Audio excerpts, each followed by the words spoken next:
بالله من الشيطان الرجيم بسم الله الرحمن 9 নম্বর প্রশ্ন। আসসালামু আলাইকুম শেখ। ওয়ালাইকুম সালাম রাহমাতুল্লাহ। বেনামাজির দান কবুল হবে? আমরা দেখেছি অসংখ্য বেনামাজি মসজিদ মাদ্রাসায় দান করে এবং পরবর্তী সময়ে সে যদি নামাজি হয় তার এই দান তার আমল নামায় বসবে। বেনামাজিদেরকে আল্লাহ হেদায়েত দান করেন, তাদের হেদায়েত কামনা করি। বেনামাজি সম্পর্কে ওলামাদের ইখতিলাফ রয়েছে, একটু আগে কিন্তু আলোচনা করলাম, ইখতিলাফের দিকে ইঙ্গিত করিনি, যদিও আমার বিস্তারিত আলোচনাগুলিতে সব আছে বিষয়গুলি। একদল বলছেন যে বেনামাজি ফাঁসে গুনাহগার, কিন্তু বড় কাফের না, কুফরি, মানে ইসলাম থেকে বেরিয়ে যায় না।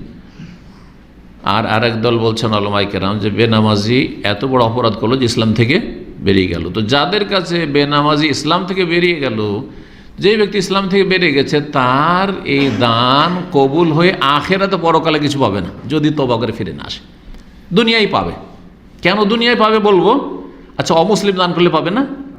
হাদিস আছে, কোরআনে বরং আছে, ইন্না লা নুদিউ আজরা মান আহসান আমালা, যে ভালো আমল করে তার আমলকে আমি বিনষ্ট করি না, কিন্তু পরকালে পাবে না।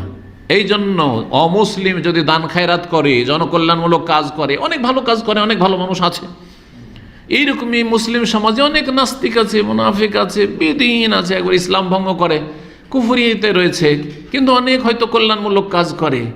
তারাকে আল্লাহ দুনিয়ায় দিয়ে বিদায় করে দেবেন যে তুই অনেক দান খায়রাত করেছিস, অনেক রাস্তাঘাট করে দিয়েছিস, আর অনেক দেশের কল্যাণমূলক কাজ করেছিস, আর জনগণের খুব উপকার করেছিস, তো নে দুনিয়াতে নিয়ে নে। দুনিয়াতে সুস্থতা দেবেন, মান সম্মান দেবেন, নেতৃত্ব দেবেন, ক্ষমতা দেবেন, আর এইরকমই খ্যাতি দেবেন, দুনিয়ার যেগুলো আর কি, ধন দৌলত দেবেন, এগুলো দিয়ে আল্লাহ বিদায় করে দেবেন। আখেরাতে ওমা লাহু ফিল আখিরাতি মিন খালাক, যে বড় কুফরের ওপর মারা যাবে, আখেরাতে কোনো অংশ নেই, আখেরাতে কোনো অংশ নেই, যদি বেনামাজি বড় কাফের মনে করেন। আর এটি হচ্ছে ঠিক।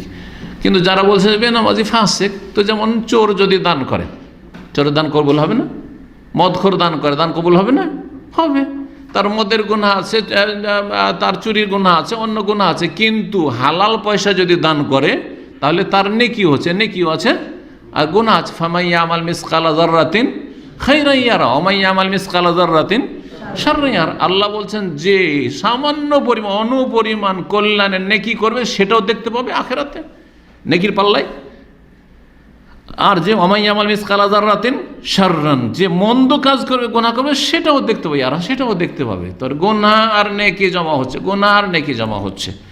বেনামাজি কে আল্লাহ হেদায়েত দান করুন এবং তাদের নেকিগুলি যেন কাজে লাগে আখিরাতে, এটাই তাদের জন্য কামনা করব। আল্লাহ আমাদের সকলকে দিনের ওপর রাখেন। এখন মুসলিম সমাজে কয়জন নামাজি আছে?